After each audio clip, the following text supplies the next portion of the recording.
When you put these kinds of boundaries in place for your meetings, you have meetings that are worth your time, they're productive, satisfying, and increase morale. They're purposeful and contribute to the organization's mission. And that means people are not going to be fucking drained from them all the time. Whereas when you have meetings that don't have these kinds of boundaries, they're a waste of time, unproductive, and dissatisfying. They may lower morale and probably drain people's energy and give them fodder for bitching and complaining.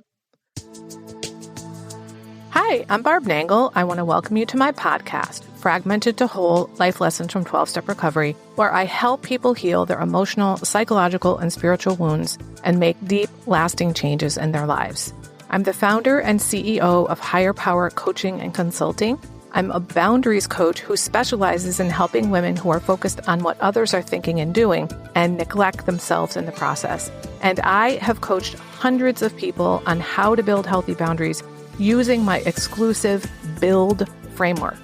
On this podcast, I share my experience, strength, and hope from recovery. I don't support or endorse any particular 12-step recovery fellowship, and I don't claim to speak for any particular 12-step fellowship. I also don't believe that 12-step recovery is the only way to recover. You might need additional help. I'm an avid beachcomber who collects sea glass, shells, wood, and stones. I am a formerly closeted fan of the Hallmark Channel, especially the Christmas movies. Hello, Christmas in July. I wear fingerless gloves from September to June because my hands are always cold, so I have about 15 pairs. And I get a huge kick out of counting how many days, weeks, and months there are until my birthday or Christmas at completely random times of the year. My hope is that you'll find my words concretely helpful in improving your life, whether you're in recovery or not. If you like what you've heard on this episode, please screenshot it and share it on your social media and tag me at Higher Power Coaching.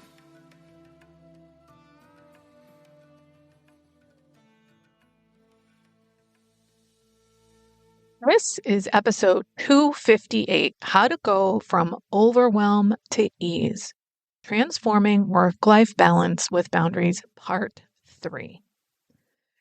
I finished those last two episodes about achieving work-life balance with boundaries, and I realized I have a whole shitload of things that I didn't share. So I decided to tack on Part 3 because these are some of the things that I've learned since I've been in recovery that helped me to balance my work life, both when I worked full-time at Yale and now that I have my own business. So if you didn't listen to episodes 256 and 257, you might want to go back and do that so you can hear some of the other things I suggested. One thing that I have struggled with since I started this podcast is the idea that I want my content to be evergreen. In other words, it shouldn't matter when somebody listens to it. Whatever they're hearing should be relevant to them at the time, which means not talking about things that are currently happening in my life or in my business and just sharing stuff that's going to be helpful to them at any time. Now, after having a few different conversations with other podcasters recently, I realized that I was thinking in a very black and white way about that. So I'm changing that up, and you may have noticed lately that I've been talking more about things that are currently happening or about to happen, some of which have to do with my business. Well, this is one of those non-evergreen things. This is the first episode I'm recording after I got back from my trip to Mexico, which was my first international trip, and it was really difficult for me. Yes, I had a lovely time with my friend at her wedding, and I absolutely loved seeing her and spending time with her. And I got to see some incredible natural beauty, but the trip was very hard for me. Partly because I'm in recovery for compulsive eating, and I plan, measure, and track my food. And I often didn't know where my next meal was coming from or what it was going to be since I don't know some of the foods. Plus, I don't eat meat at this time, so that complicates things further. To have no plan every single day for 7 days after 8 years of, having a really regimented food plan, which works for me, by the way. So that was rough. Then my flight there was delayed by 4 hours. So when I got to my room, it was 2:45 a.m. local time, which was 4:45 a.m. my time. So my sleep was off for much of the week. In fact, I just got up from a nap because my sleep is still off. Now, to have those two things that are foundational to live, sleep and food, be off was rough. Then there's the fact that I don't know the language and I don't know the culture. And the hacienda where I stayed the first 3 nights was this huge compound, and it was very difficult for me to find my way around. So everything was really disconcerting and it sucked. That was my experience. And it's too bad that was my first international trip experience, but it's not going to dissuade me from taking future international trips. Of course, everybody that knows I went has been asking how Mexico was. And I'm like, yeah, it was really difficult. And it's not what they're expecting. I suspect I will do an episode specifically about my experience because it would have been 10 times worse if I hadn't been in recovery. I now know to take really good care of myself, to reach out for help and support. I meditated multiple times a day and I said no to things I really didn't want to do. One of my friends from recovery actually suggested today that one way for me to process the experience is to sort of think of it like a step 4 and 5 process. Because as adult children, we weren't heard when it came to things we struggle with. And I get to feel the feelings and share them. And it might be helpful to do that in a structured way like the steps. I love that idea of having that kind of structure around it. So I may do that and share that on an episode. The other thing that I want to mention is that I was in a training about podcasting and somebody talked about how they do live coaching on their podcast episodes sometimes. And I may have thought of this before, but I just sort of assume that people don't want to have their coaching be broadcast on a podcast because sometimes some really personal stuff comes up. Well, the way that the speaker handled that is that the people are anonymous. They either don't say their name at all, or maybe they say their first name. So I'm going to throw it out there. If you think that you would be willing to do a live coaching session on a call with me that I record and use for the podcast, send me an email or DM me on Instagram. So email is barb@higherpowersdc.com and I'm at Higher Power Coaching on Instagram. Now, I'm not going to make any guarantees here, but I would love the opportunity for people to be able to hear publicly what coaching is like with me. Though, of course, it's different in every session. The way I think about my coaching is that when clients are talking about their situations, it's almost like I can lift up the rug and see under the rug of what they're saying. So I can pull things out that they don't even know that they're revealing so we can deal with them. So I help you see what you can't see. When others hear that happening, like on a podcast episode, for example, it will be helpful to them to hear about themselves. And it will give people an opportunity to say, oh, this is what coaching with Barb would be like or could be like. With my private clients and my group clients that have ongoing coaching with me, I do have a curriculum that structures our work, but the bulk of what we talk about is what's going on in their everyday relationships, lives, situations, workplace, etc. All that kind of stuff. So it's not always about the exact topic for the week, though it could be. I want to entertain the possibility of doing coaching sessions for free that would be recorded for the podcast. But if nobody's interested in doing it, then I won't. If it's something you'd be interested in, let me know and I'll consider it. All right. So now to the evergreen portion of the show, which is more about how to go from overwhelm to ease with work-life balance by using boundaries. What I hear regularly from people that work in jobs where meetings are part of their work life is how fucking draining meetings can be because so many times they're a waste of everybody's time. Here are some suggestions to implement boundaries around meetings. They should start and end on time, maybe even end early if everything has been covered. That is respectful of the people in the meeting. Meetings that have a purpose that's aligned with the goals of the business or the business unit, that's really important. Those are called boundaries. I know I've been to a lot of meetings that were unnecessary because nobody had any updates. It was just like, this is what we do. We have meetings every Wednesday. I'm also a huge proponent of having an agenda for a meeting that's prepared and distributed ahead of time. And then possibly also having space to ask in the meeting if anyone wants to add anything to the agenda. And then whoever's facilitating the meeting should stick to the agenda. If others go off on a tangent, even if it's something that's later on the agenda, the facilitator would hold the boundary and say, we're going to get to that later. Or if it's not on the agenda, they could say, we can add that on the end if there's time. These are all boundaries for meetings. Another boundary is to not invite people who are not relevant to the topic.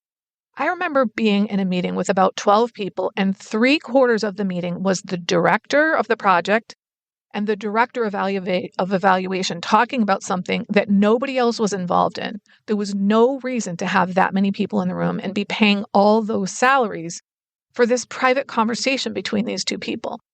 Another thing you can do is have ad hoc meetings rather than only having pre-scheduled meetings.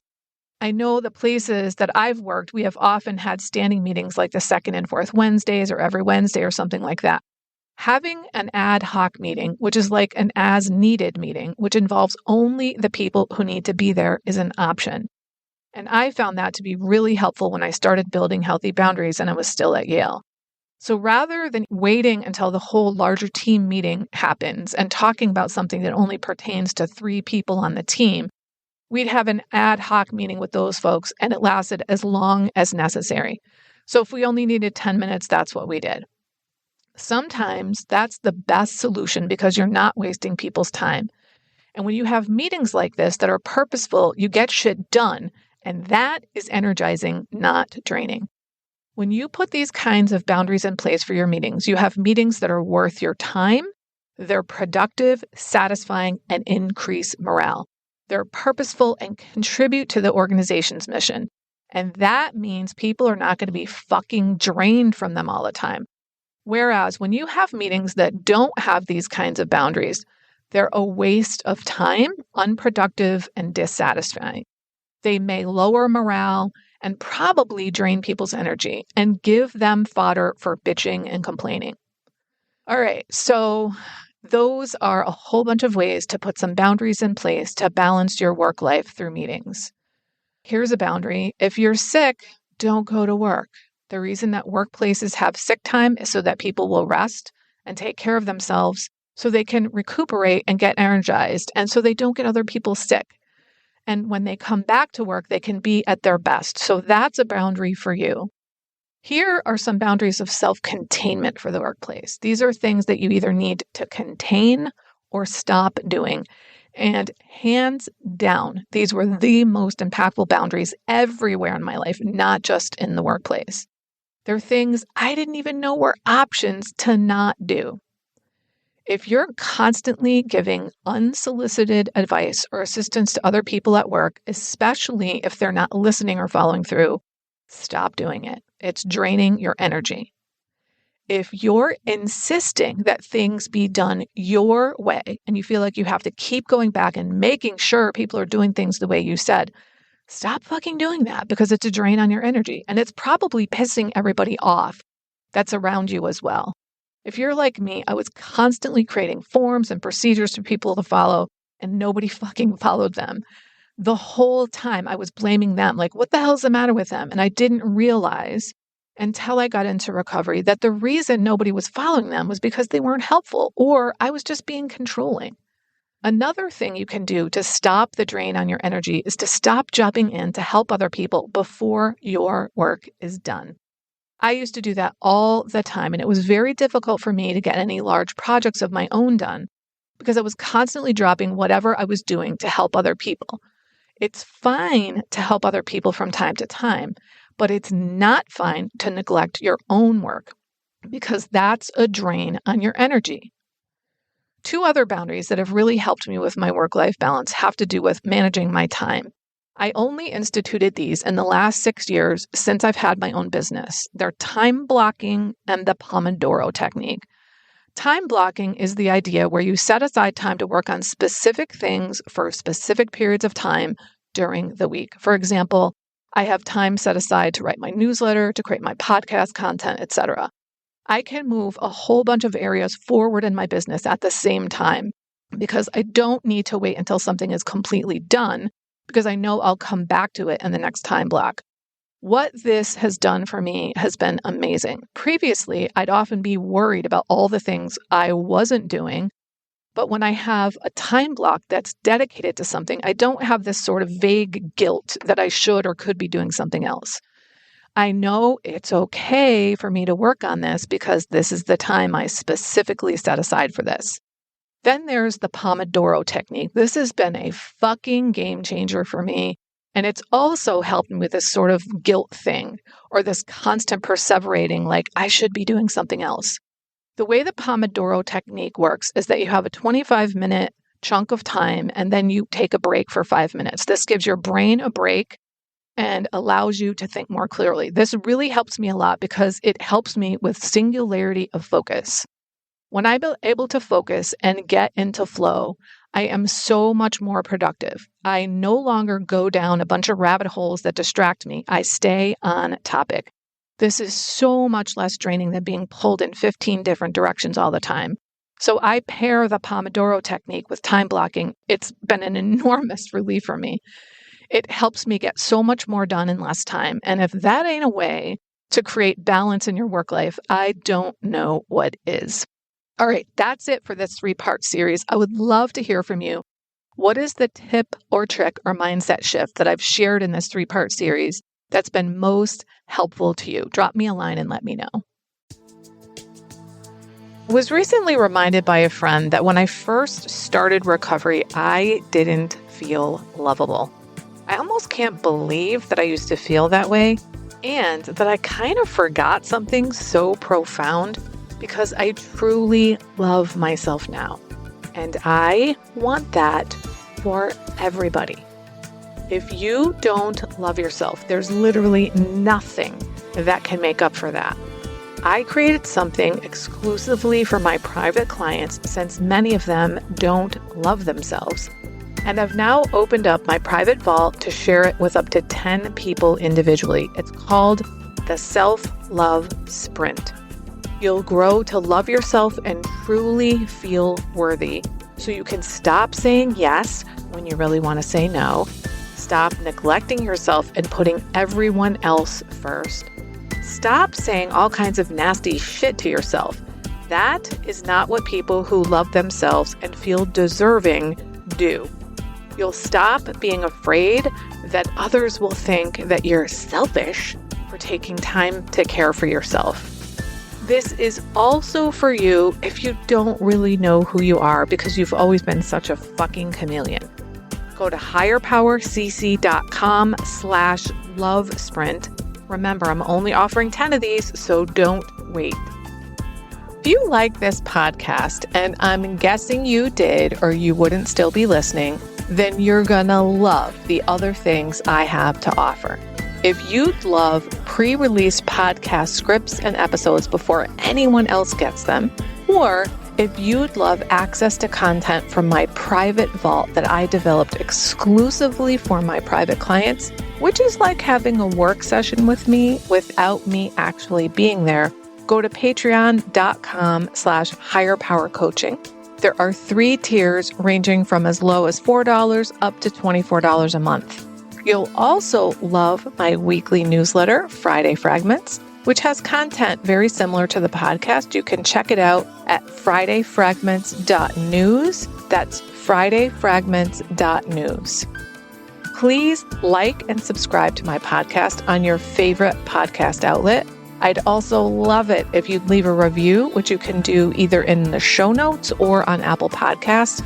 It really helps other people find my podcast so they can get the benefits you've gotten from listening.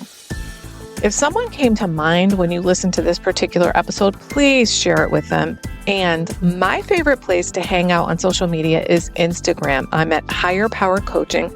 Please DM me there. I'd love to hear what you got from this episode. I run group and private coaching programs on building healthy boundaries. Whether you need help with boundaries in your personal, professional, or romantic life, I can help. Head on over to barbchat.net, where you can hop onto my calendar for a free 30-minute Better Boundaries consultation. My ideal client is someone who is ripe for change. If that's you, I would love to work with you. My goal with all my work is to help you make lasting changes in your life like I've made deep, lasting changes in my life. Remember, it's never too late to recover. No one is beyond hope, and healing is possible. Thanks for listening.